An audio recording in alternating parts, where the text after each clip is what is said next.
controls of the vessel are of no interest to you, Turlo. But it's a ship. I can get home. I did not bring you here so that you could return home. Your concern is with the Doctor.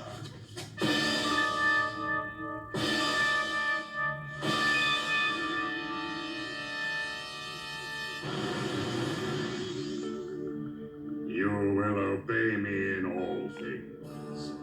Let me go. Remember the agreement between us. You will seek out the Doctor and destroy him.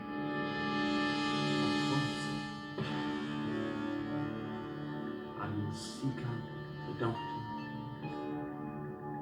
and destroy him. Quickly!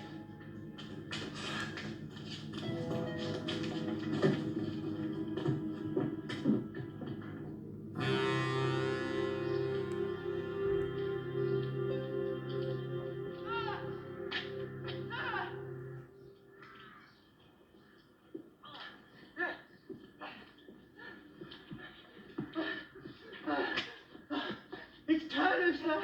We're on the hill, sir. And there was this great big silver ball, and Turner went inside and disappeared. Oh, poor Hippo.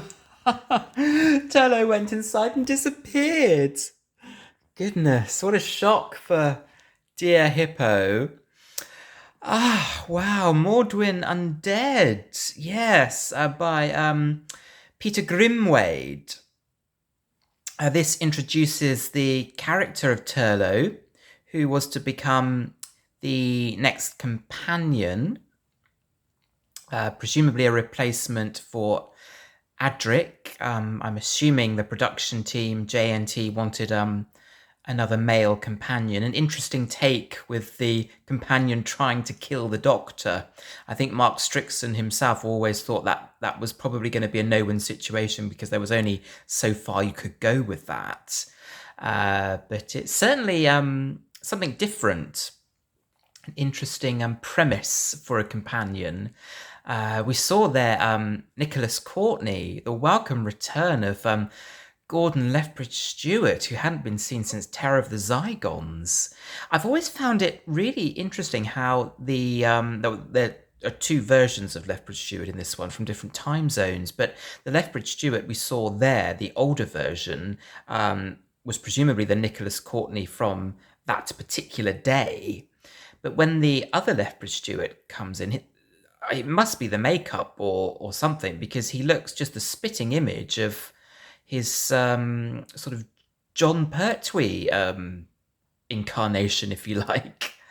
And I don't know how they managed to get him to look so young. It was really impressive, because we saw there he's obviously aged, which is natural since it's been a good number of years since he appeared in the show.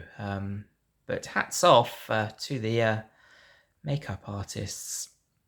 I won't take my hat off, of course, because my hair's a bit of a mess. But I like the character of Hippo. I thought he was a great sort of comic addition to the programme. And another return, of course, Valentine Dial.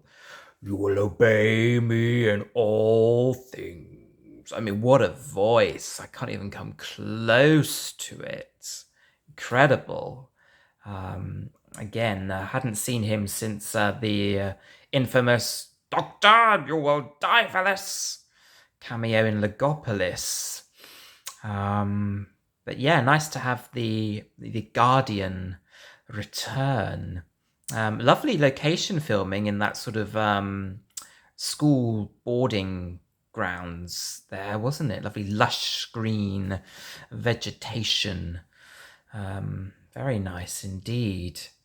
I'm liking Janet Fielding's new haircut. It suits her very well.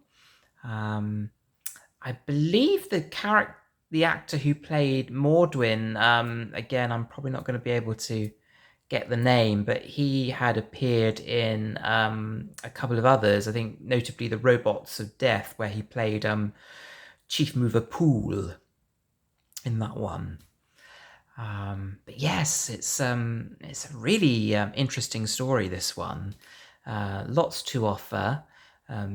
Spaceships, different time zones, and this idea about how the Brigadier mustn't meet himself in the final installment. Otherwise, everything just goes bang!